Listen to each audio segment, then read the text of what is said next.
Why, hello! Welcome to this special Blast from the Past episode of the Theology Pugcast. I'm afraid that Glenn Sunshine isn't with us, and Tom is terribly busy. Every once in a while, in a great while, I should say, this happens and we can't record a show. So we've got a special treat for you, though, today. We've got an episode for you to hear that is from all the way back in 2019. And the title of the episode is Who is Tom Bombadil? A couple of things about this that are fun. One is that we're in the old Corner Pug in West Hartford, Connecticut, right down the street from the Colt Arms Manufacturing Factory. And so what you hear in the background is actually a pub atmosphere. We're on our mics, but you'll hear a lot of background noise. And a lot of folks like that, and we kind of miss it too. But pub is no longer in existence. The Corner Pug shut down a couple of years ago. We just went out of business. So even if we were all in Connecticut right now, we wouldn't be meeting there. But another thing that's fun is that this episode was recorded before my book on Tom Bombadil came out. So I'm kind of giving folks a little preview of what's to come with regard to that book. Something else we want you to know is the Pugcast will be at the PCA General Assembly down in Chattanooga, Tennessee, from June 24th through the 26th. We're going to be recording shows on the 25th and 26th right there in the display hall at the SHM Architects booth. And we'd love you to come by. We're going to be recording shows on Wednesday and Thursday at 9:30 a.m., 11 a.m., and 1:30 p.m. And we've got special guests that we're going to be interviewing during those recordings. Anyway, that's enough for now. We hope you enjoyed this special Blast from the Past episode of the Theology Pugcast. And we'll be back again next week with a new show. Welcome to the Theology Pugcast, pugcasting to you from the Corner Pug in West Hartford, Connecticut, right down the street from Colt Firearms. And by the way, I took a picture of the entrance to Colt Firearms, and I'm going to post it on the Facebook page for the Pugcast, just so people can see that I'm not making it up. We drive by it every time. Well, you guys come from the other direction. You guys don't have the blessing of driving by Colt Firearms. I'm familiar with it, That is just a quarter of a mile down the road. Anyway, we're glad to have you here with us yet again for the Pugcast, and let's introduce ourselves. Why don't you start, Glenn? I'm Glenn Sunshine. I'm a professor of history at Central Connecticut State University and a senior fellow at the Colson Center for Christian Worldview. I'm Tom Price, systematic theologian and Christian ethicist, teaching both at Gordon Conwell Theological Seminary. And I'm C.R. Wiley, the pastor of the Presbyterian Church of Manchester. I've written a few things. One of those things is The Household and the War for the Cosmos. But that's so yesterday. I am preoccupied these days with fiction. I also have a young adult series, a series of fantasy books. The first book is out with Cannonball Books. And wrapping up the manuscript for the second book in the series, The Fay Brand. And Glenn's wife has got a gun to my head, and she's threatened my life. So I've got to get it done. It's not a cult, though. That's it. I got to get it done so she can have it for Christmas. So I'm working on it. Anyway, the reason I bring that up is today I want to talk about something from the world of fiction. I want to talk about, by the way, it's my day, and I want to talk about Tom Bombadil. Tom Bombadil. Now, Tom Bombadil may be the most controversial character in the Tolkien corpus. And the reason is... Is there a close second? Yeah, I don't know. Can you think of anybody else that may be as controversial as Bombadil? Not even close. Yeah. So the thing that I've come across when it comes to Bombadil is people wish he wasn't in the story. And apparently Peter Jackson felt that way because he left him out. You know, he's not in the movies. Now, I know people make the apology for Jackson and saying, well, you know, that would have been such a distraction. You know, the pacing of the story would have been harmed and all that kind of stuff. But I strongly disagree. And I'm not a big fan of Jackson and his stuff. But leaving Jackson aside, getting back to the point when it comes to Bombadil, a lot of people because they can't figure out what in the world Bombadil is for, more or less assume that this was some kind of indulgence on Tolkien's part, sort of a kind of, little jaunt, off the path to play with something from, the nursery at home. We were talking about this just a minute ago, Glenn, about the fact that apparently Tolkien, because he told stories to his children, employed, according to what I've read and heard, just lots of different things in his story time. But one of those things was this character, Tom Bombadil. And I've heard, people speculate concerning where he got the idea. It was like a doll, a Dutch doll he had from childhood, and that sort of was the inspiration. That was one I heard. Oh, I've heard that too. Yeah, I've heard that too. And so, because of because he's kind of absurd, he's got this, he's got these ditties that he sings that are kind of nonsensical, and he's kind of dumpy looking a little bit, and well, anyway, for all these reasons, people just wished Bombadil would go away. Now, one of the things that makes me, disagree with that take is that I don't think Tolkien did anything without meaning to in his writing. We know that he was obsessive about the details of his stories. We know that he was obsessive with regard to his legendarium, for sure, which he worked on over the course of his entire life. I can't imagine Tolkien just putting something into a story just to keep his kids happy or just to indulge his own tastes or anything like that. I think that there's something more going on. Furthermore, this is a guy who's a philologist for whom words and stories and myths meant everything.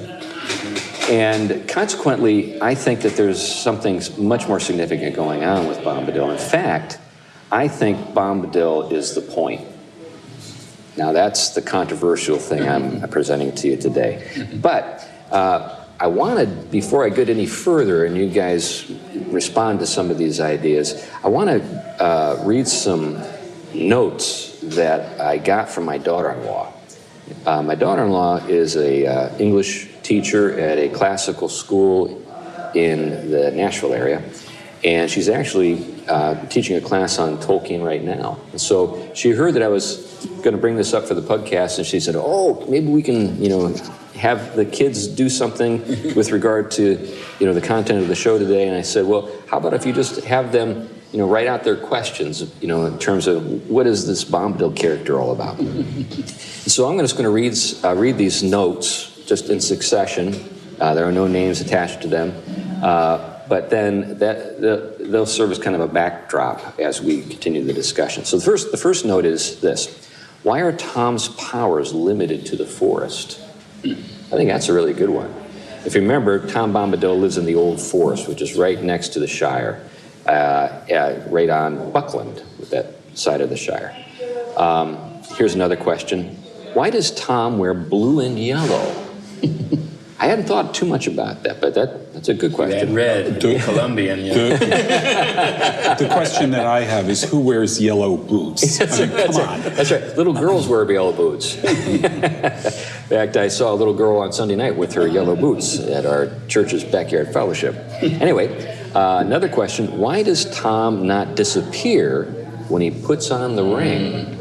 If you remember in the story, Frodo and the hobbits, take refuge in Tom's house. They're there with Goldberry and Tom, and during the course of the dinner, Tom, is talking to Frodo about the adventure and the road ahead and all that kind of stuff that he is been employed to be a part of, and just almost out of fun, Tom puts on the ring. He's completely unimpressed with the ring, by the way, but when he puts on the ring, he doesn't disappear. In fact, he makes the ring disappear.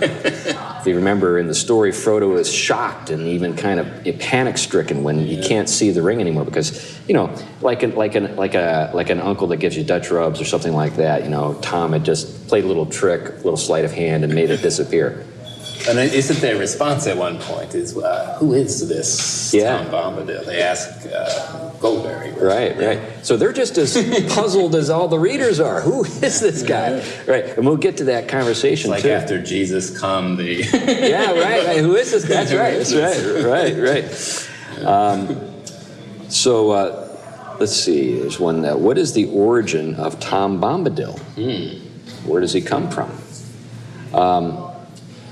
Here's one that reads, Tom first comes off as an example of ultimate good, but is later described by the Council of Elrod as completely indifferent in terms of the fate of the ring and the world outside of his small forest.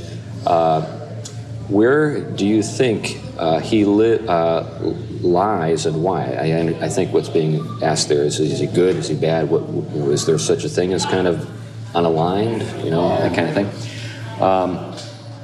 Why does Tom Bombadil's age keep being brought up?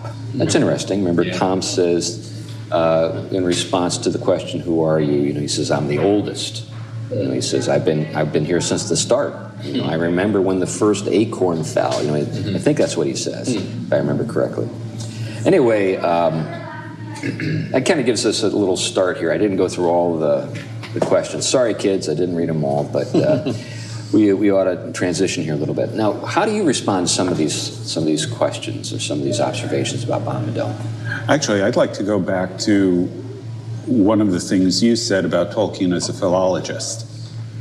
I think a lot of people, know that, but I'm not sure they know what a philologist is. Yeah, why don't you explain it? Okay, so I was a linguistics major as an undergrad, and I was really, really interested in historical linguistics, which is the study of the way languages evolve and develop over time.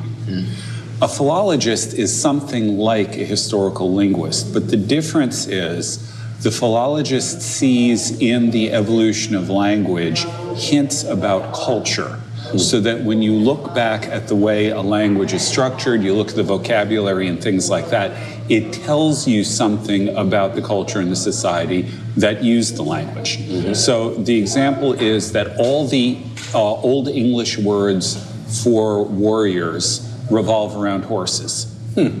And yet, the Anglo-Saxons didn't fight on horseback.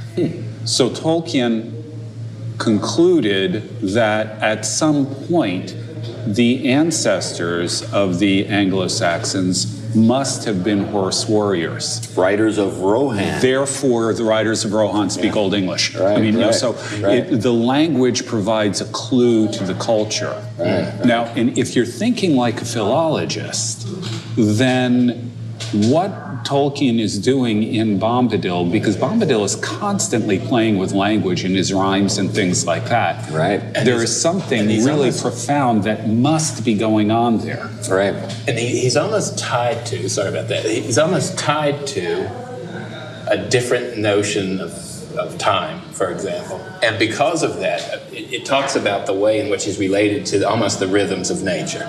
The way he's concerned more about the long-term game of nature. He's more connected to that than the short-term battles and wars and things like that. And so he was there at the beginning, as the story tells, when he saw the first raindrops fall, when he saw all of these, the whole of nature start to unfold and unpack. So, as a philologist, I'm just asking, this is speculative, would not one of the ways in which a philologist studying language and its evolution, development, changes be first and foremost connected to be connected to that order of nature, its deepest rhythms and unfolding? I'm just curious, the relation.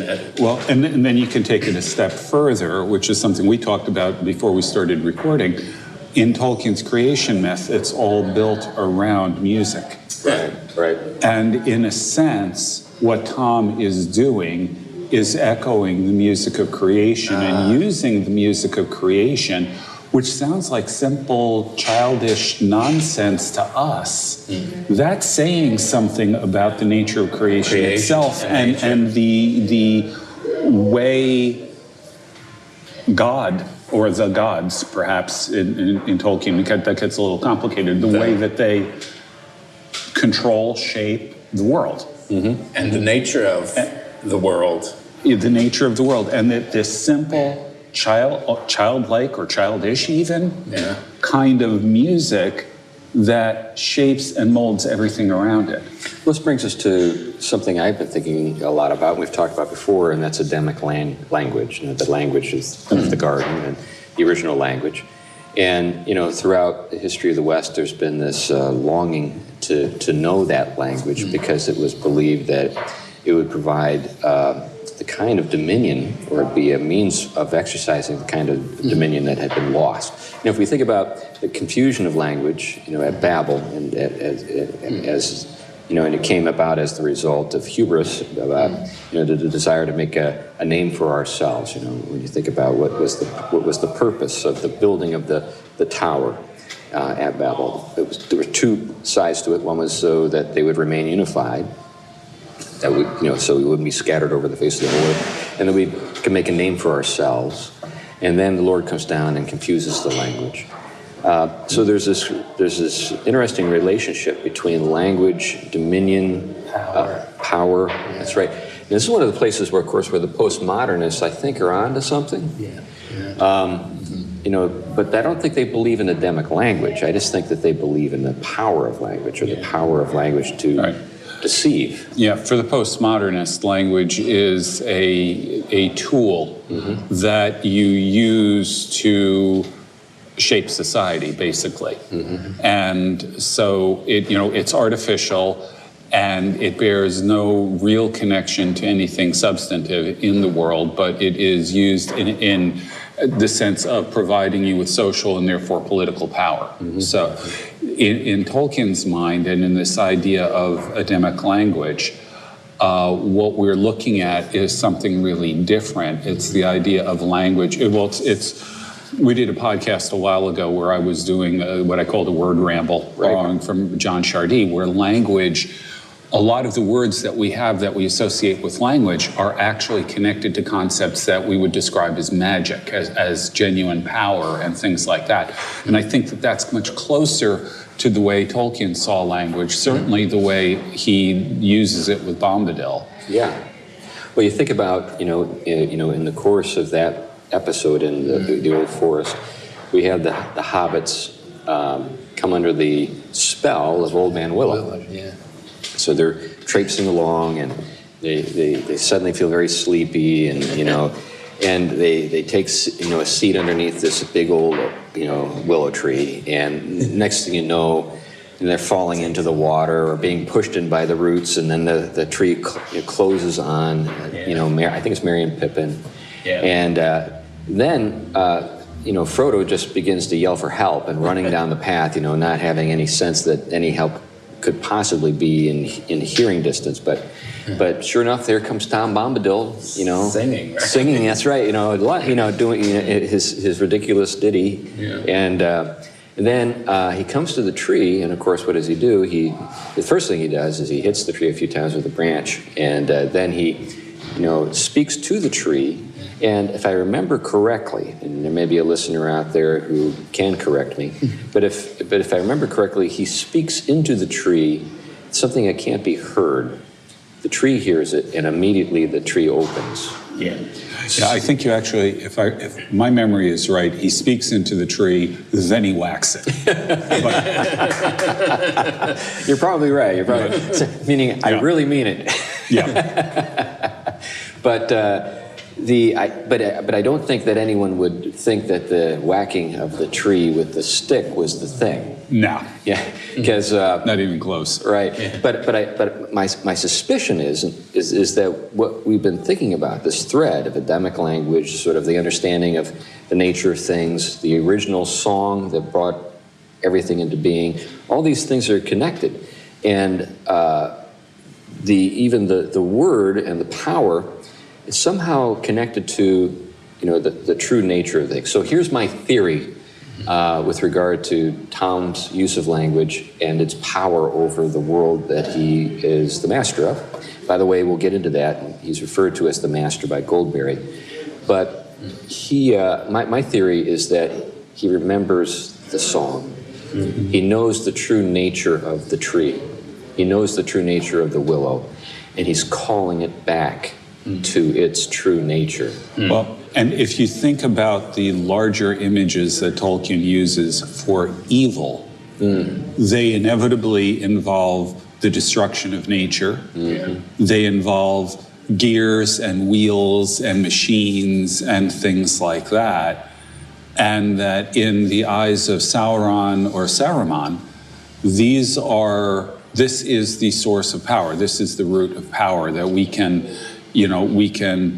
actually twist, to destroy, to maim, to do all of those kinds of things. And we can make machinery which shows our superiority, our dominance over nature, that we can shape the world the way we want it to, which inevitably involves rejection of what it really is. Yeah.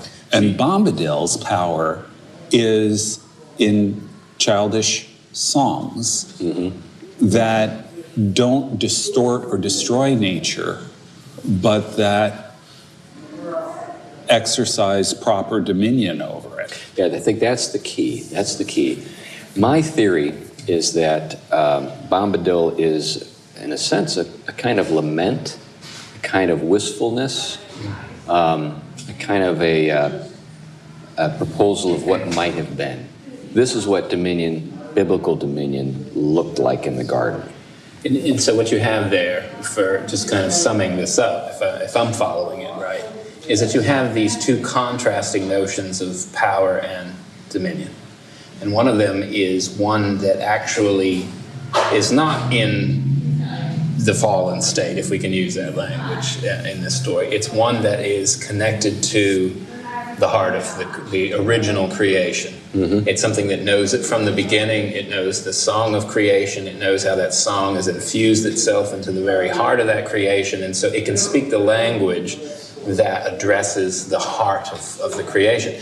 So dominion here can be something that one is relaxed and joyful and leisurely about, because it isn't about dominating nature and the creation, for example, but it's about cultivating it, or if that language isn't good, it's about being so in tune with it that as one speaks its own language, one actually is able to communicate with it in such a way that the world, nature, the creation, addresses it back the right way, in a non-domineering, threatening way. Right, and we have in the story a couple of times where Tom,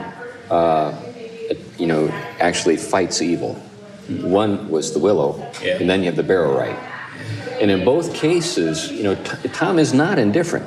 He comes to the rescue. Yeah. He may be indifferent in a certain sense to what's going on in the great political arena of his time. But think about it. This guy's been here from the start. He's seen it all. But on the other hand, it's not as though he's uncaring. He does care, and he does come to the aid of his friends.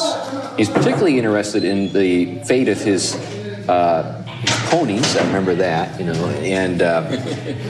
and there's a conversation that Frodo had with Goldberry at the dinner table, after they finished eating, after they arrived at Tom's house. So I want to think about it a little bit, but I cut you off, Glenn. I don't want to. All I was going to say is that there's an important distinction between dominion and domination. Yes. Right. And, those two letters in the middle make a huge amount of difference in terms of the implications of what you're talking about. Right. And biblical concepts of dominion are not domination. They're working the entire trajectory of the creation account is forming and filling. It's bringing things to their proper ends. And what you see in domination, and the sort of domination you see in the evil, whether it's Morgoth or Sauron or Saruman in Tolkien, what you see there is twisting and distorting and turning away from proper and natural ends. Where with Bombadil, it's not that at all.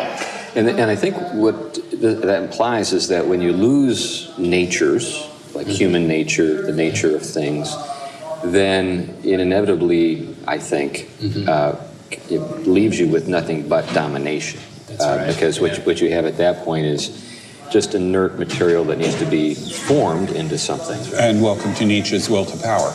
There you go. That's right. That's right. The imposition of meaning, kind, and the pushing things towards the service of domineering wills. Right. I think one of the ways to line whether or not a person thinks in those terms is their assessment of the naming of the animals.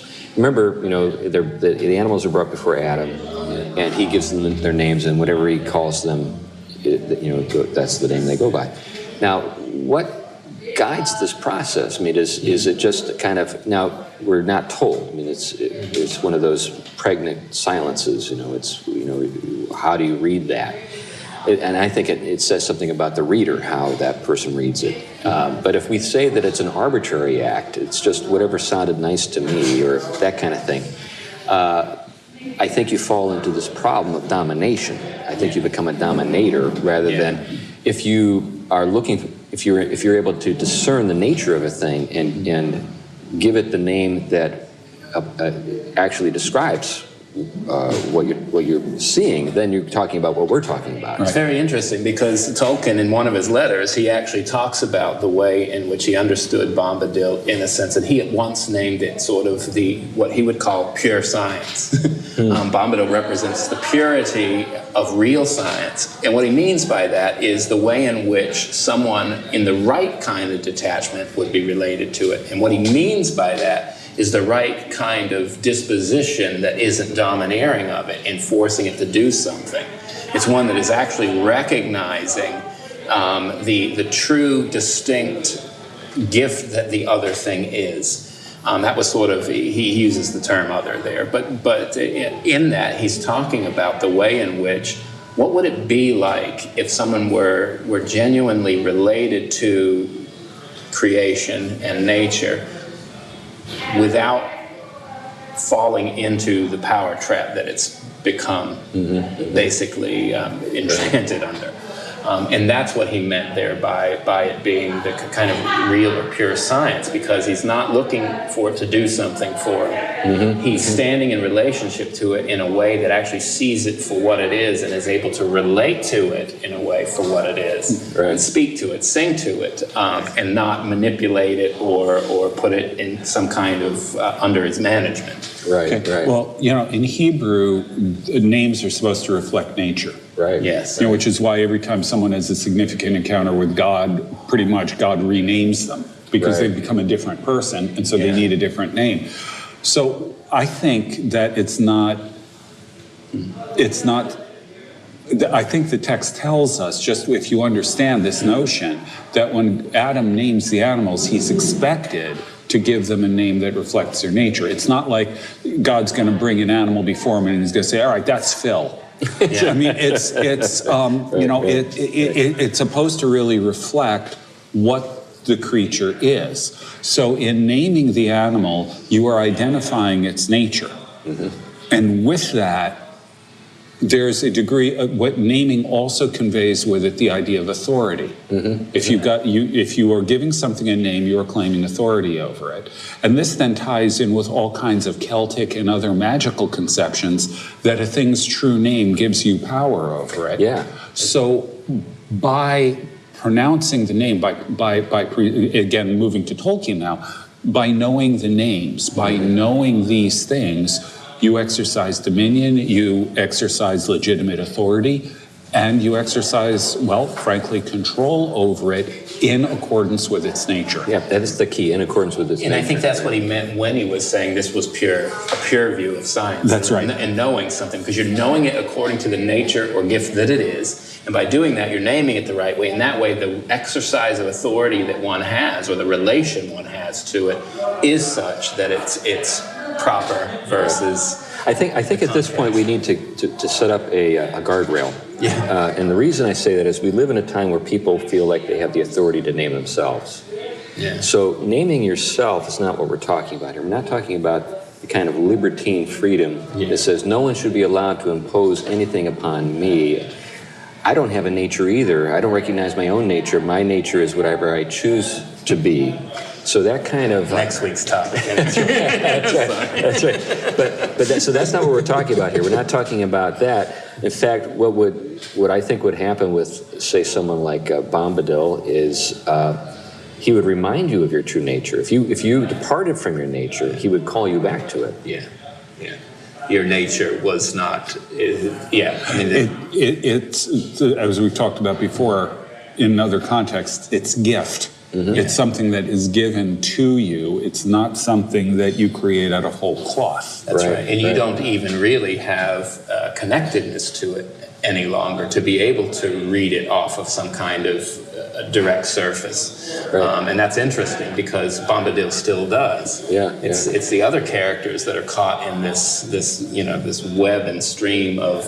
Yeah, and that's why I believe he's the foil. Yeah. We should read Bombadil against Saruman. We should read Bombadil against Sauron. We should read Bombadil against Melkor. He's the antithesis of all those creatures. Okay, and then monsters. that also gets us to why he doesn't leave the Old Forest. Because his decision is these other territories were given to other people. They are not mine. Right. This area here, this small area in the Old Forest, this is where my legitimate dominion lies. I am not going to impose this beyond the borders of this area. He was a localist. He was a localist because he would belong to Front Porch Republic.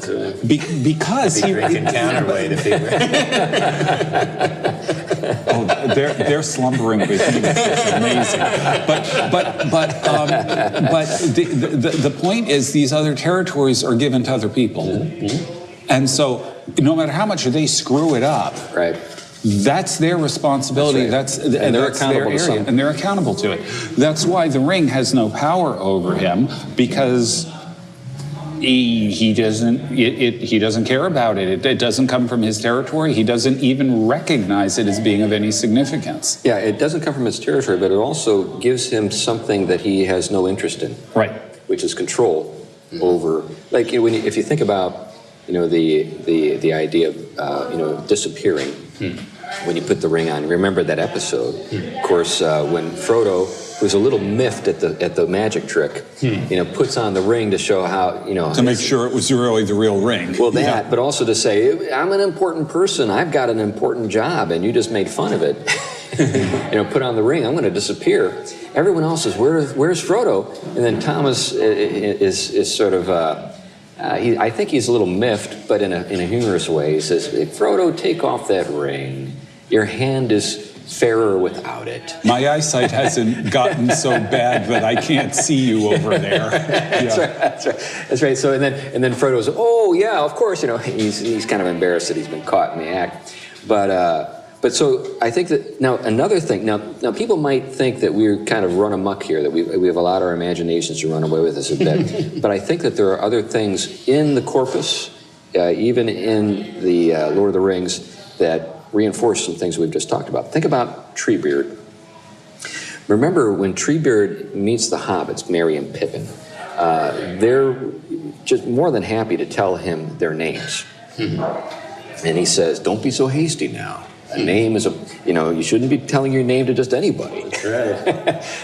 And of course, Treebeard may be the second oldest creature in Middle Earth behind Tom. Right. At least good character or whatever. And what you also have is this sense of territory. When they ask Treebeard which side he's on, he's like, I'm on my side.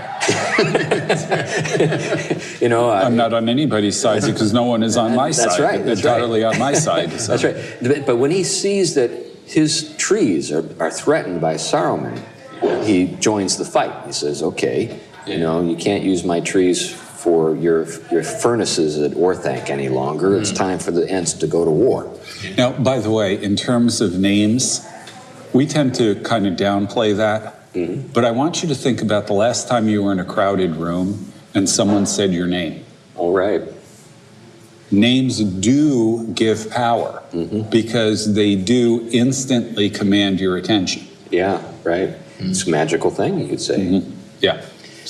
So I think that we're on safe ground because of the fact that there are other things that are going on within the corpus, Tolkien's corpus, that would reinforce the points that we've made. And we know something about philology. We know something about Tolkien's worldview. We know something about his appreciation for the natural world and creation. And we've got his creation story, his creation myth.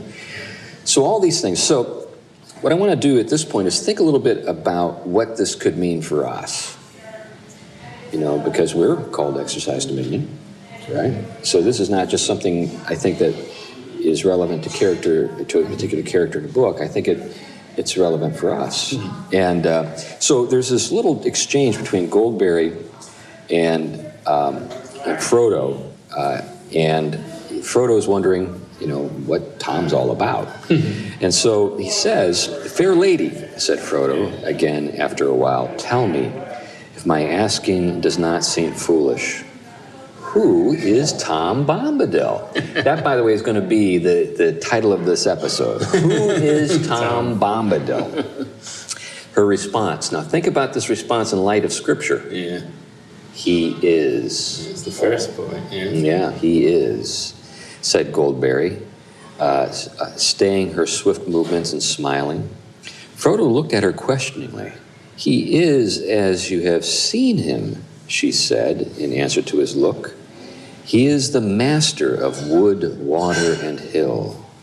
Then Frodo's response is this: "Then all this strange land belongs to him?" "No, indeed," she answered, and her smile faded. "That would indeed be a burden." She added in a low voice as if to herself, "The trees and the grasses and all things growing or living in the land belong each to themselves. Tom Bombadil is the master. No one has ever caught old Tom walking in the forest, wading in the water, leaping on the hilltops under light and shadow. He has no fear. Tom Bombadil is master." I propose that's Adam. Or at least how Adam should have been. That's what we have with Tom and Goldberry, because remember, Goldberry is a gift to Tom as well. He just comes to the water, and there she is. And she becomes his wife, So this is a beautiful Edenic picture. Now, one of the things that's really, and we talked about this, I think we may have talked about it during the course of the show, but we definitely talked about it beforehand, is that the old forest is fallen. Yeah. But Tom is not. Yeah. And he's still the master. And he still relates to it as the master, and he relates to it not first and foremost as it is fallen, but first and foremost as respecting the dignity of their own natures. Yes, that's right. the thing. He's not the master in such a way that he overrules their natures, but he is in such a way that actually, I think, receives. And from that reception of their natures, like we were talking about a minute ago, and the way Glenn put it, I think you capture that there. I think something comes to mind that comes out of a whole different realm of things. The Swiss theologian, modern theologian, Karl Barth, used to have this fascination and love with Mozart. And he used to have this funny joke that said, it may be such that in heaven, before the throne of God, everyone listens to Bach, but when the angels are in secret, they're listening to. That's right. They got an old LP in the bedroom, and they're listening to Mozart. And interestingly, Bart in the morning would wake up. His wife would put Mozart on, and that's how she would get him up every day. And actually, the day that she knew he had passed away is because he didn't start moving his feet. His hands were still folded in prayer from the night before. But interesting, he wrote a little book on Mozart, and one of the things he talked about was he talked about sort of the freedom of Mozart. That was his language. But in another way of putting it, it was really the dominance of Mozart. the way in which freedom and dominance were interconnected in someone who worked within the parameters both of grace and the created order of things. And so Mozart isn't here as an anarchist trying to break down the musical rules. This is a person who has internalized that order that mimics in some way music in the created order. And so what you have, Mozart, is just a free Tom Bombadil singing and jumping and leaping within that music. And that is what he saw as someone actually able to kind of embody forth the joy and grace at the heart of all things in their music, is because he's not under a burden or pressure to conflict with musical form and structure, but here's someone who went with it and just was able to be free within that whole definition. Into atonality or anything. That's right. Luther, I think it was talking about Josquin des Prés. Luther said that for everybody else, they have to do what the notes tell them to do. Yeah. With Josquin, the notes do what he tells them to do. That's the core idea. And I think it was Josquin, but anyway. But I think it parallels kind of what's going on here as well. This kind of parable, if you will, or a kind of example of this kind of relationship to things. That you have someone who, even in the midst of this fallen situation, is walking in the true freedom of someone who has not been brought into it. And true freedom does not involve ownership. And I think, I'm an advocate of patriarchy, but when I say that, I think that 95% of the time people think of Saruman. They think of Saran. They think of the tyrant who's compelling people to obey and do things for Saruman's sake or Saran's sake. I think of Bombadil.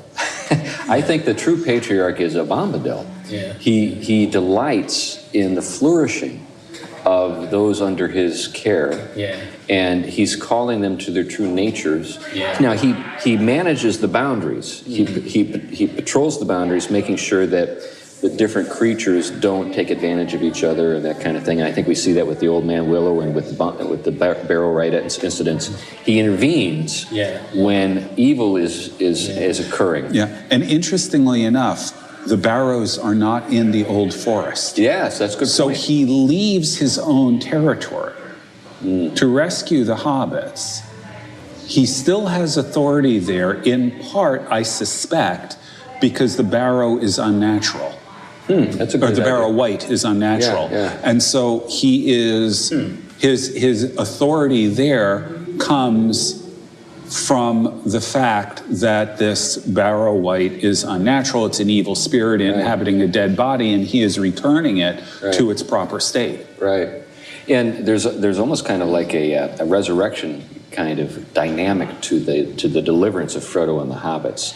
When he comes in, it's almost as though it's the Son of God who's entering into to call forth from the grave, from literally the grave. In this case, So and then it's told from Frodo's perspective, if I recall correctly, and the description of the contents of the barrow as Frodo is laying there in a state where he's as good as dead. He's delivered at that point. But I think something, and this is where the ethical dimension of this comes into play for me, is as a father, as a pastor, fathers and you guys exercise authority in the classroom and so forth. How do we go about that in a way that calls people to their natures, to be what they were made to be? And liberate them even from themselves. If you think about, the episode at Babel, they were trying to name themselves. And it explicitly says that, let us make a name for ourselves. And immediately afterward, God says to Abram, who is a descendant of Shem, a word that means name, I will make a name for you. That's right. Beautiful juxtaposition. I think that's exactly right. So it seems to me that our naming as fathers spiritually and even within the framework of the family, is in a sense this task, this job. And where I see something really important here is that our culture wants us to name ourselves. And I don't just mean in terms of sexuality or something like that, which is where you run into it most often, but what do you want to be when you grow up? What do you, how, what do you want to accomplish? It's always about you. What do you want? And there is little room to speak into the person's life because really they need to pursue their own dreams or their own whatever. Yeah, and if that's the case, then it's just hands off. I don't want to intervene. And there is no you there other than sort of ill-defined wants and willing. It turns into solipsism. It's a heavy burden. I think it is the burden that creates the anxiety, which creates most of the issues of the time. And I do think, I think Tolkien was onto this as well. One of the things, David Wells in his famous God in the Wasteland book, he was talking about the way in which modernization and modernity have both so shaped, especially Western culture, to the fact that when we move from a God-centeredness to a human-centeredness, that human-centered self was quickly overridden by the modernization process, like we've talked about with technology, propaganda. We've talked about these things already, how these forces have come in and even made that humanistic process completely lose itself. And so the self in the process is all over the place, or maybe as postmoderns put it, there isn't one.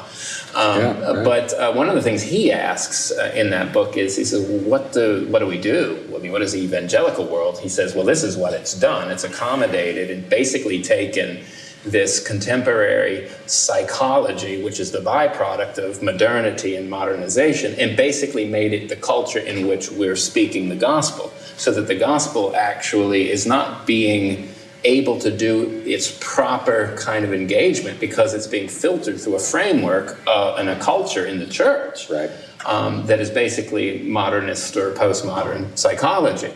And so because of that, you don't have a theological culture in which people are being brought, therefore, to actually hear a gospel within its proper context. I'll break that down at a later point. But what ends up going on there, he asks a question, okay, we have two choices then, or only a limited amount of choices. We go the way of the Amish. That didn't go so well. He said, then we can really just go the way of this process of accommodation, but we lose the riches.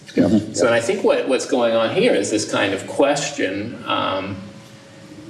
what do we do? Now, interestingly, one of the things you find out all over the Old Testament is you have Israel displaced all the time. They lose their temple. They lose all of those structures of significance that define them as a people. And what is the call when they're in exile or this? It's back to their sources. There is a retrieval process. So you can't unpack the fact that you're in exile or in Babylon. You can't, once the experiences happen, no longer experience the effects of having gone through this particular process or history. But then what do you do? And I think that's what this question brings up, is how do we go about it? I'm just going to stay with this. Same here. I'll do one last.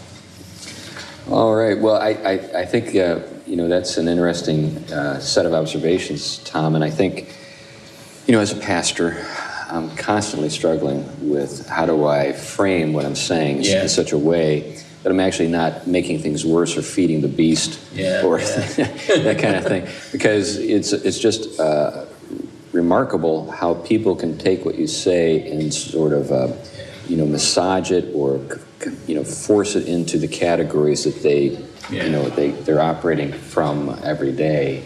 When in fact what you just said calls into question all the categories that they used. Well, even just think about evangelicals. Our proclamation of the gospel is so individualistically oriented that it's hard really to understand the first word of the Lord's Prayer in English. Yeah. Because we don't see ourselves as part of something bigger than ourselves. We Right. see ourselves as individuals. Right. And now, this applies to the church, but I think it also brings us back to Bombadil, that we are who we are by virtue of gift and creation. And we live in a world that is gift and creation. And we are supposed to work and function within that in dominion, not domination. Right. Right. Yeah, and if we think about how, God creates, he gives the world its being, and the creatures within it their beings, and their natures. In other words, they're not simply blank sheets to be written upon. There's something there. But the first task is to receive what you are, I think, and that would mean, in part, I'm a social creature. I'm not simply, an automaton or a monad or something that sort of is just completely turned on in on itself. I'm relating to a larger reality. So I'm a gift to others, and others are gifts to me. The creation itself is a gift. And for something to be a gift, there has to be, I think, something to it. In other words... And which means probably that even though our fundamental identity is made in the image of God, part of that being made a fellow creature is the fact that all of those gifts go into developing from the external part of what it means to be the identities we have, versus the flip side. My identity is bore strictly within the possibilities out here that I grab hold of based on some kind of interconnection with my own individual self. Right. Yeah, I think that's a formula for restlessness. Yes. There is no rest in self-creation. There is no Sabbath day. And there's no singing while you're walking through the forest. Yeah. Interestingly enough, this just occurred to me. The word master comes etymologically, we're talking Tolkien here, so he's well aware of this, right. Comes etymologically from a word that refers to a teacher, magister. Yes, So when Goldberry says to Frodo, oh, it would be way too heavy a burden, each thing belongs to itself, but he's the master. Right. It doesn't necessarily, I suspect very strongly now that I'm thinking about this, it doesn't necessarily mean master in the sense of Lord and master. Right. It means he's the teacher. He's the one who instructs them in the ways that they should go to fulfill what they really are. Right. There's a marvelous thing I just observed that you did there, Glenn, and that is, as you were reflecting upon the nature of this word, there was an opening up in terms of your own thinking to a reality that the word expresses that ties into a much larger sort of narrative, which is the story, but also the narrative that we live in, which is human history and stuff like that. And one of the questions that came up on our Facebook page had to do with this whole matter of how you go about telling a story. And I think one of the things that, as a storyteller myself and a person who attempts to write fiction, not saying that I do a great job of it or anything, but when you engage in the craft of telling a long story, and you try to do it well, not like in a didactic way, but actually in the spirit of the art form, which doesn't mean it doesn't teach. We've been talking about lessons that we can draw from the story of Bombadil, but it's sort of in the spirit or the nature of the story or the nature of the story's sort of structure that we're talking about, the purposes or the meanings that we can derive from it. But one of the things about writing a story is its serendipitous quality or nature, because as you go about writing a story, you discover things that are in your own story that you didn't even see were there. Sometimes it's brought to your attention as an author by a reader, and you're like, of course. Now, what was happening? I knew that. Yes, but what happened? Is it an unconscious thing? Is there some kind of subconscious thing that's going on? Is there some kind of Jungian thing with archetypes? There's that. But one of the things that Tolkien was noted for in his or he said in his essay or his address on fairy stories, is he talks about sort of the stew or the soup of story. That something gets thrown into the pot, something gets taken out of the pot. In other words, stories are not entirely in the control of the narrator or the storyteller. Because we're talking about a reality outside of ourselves, that there are connections in the world that the stories reflect that we may not know we're bringing into the stories. Well, it's interesting because that, in at least the theological world, raises a kind of error, I think, that happened. We can't visit it today. But there's a difference between what we would call hermeneutics versus metaphysics, is I think the fact that there is a surplus of meaning in every story, a lot of people have meant, therefore, there isn't anything that the story or the author, there isn't any real say they should have in that story. So therefore, whatever life takes off from it, they recognize your point, but I think they get the wrong idea. They think, therefore, the only meaning is what other people take away. Yeah. Where I think the point is not hermeneutical, it's metaphysical.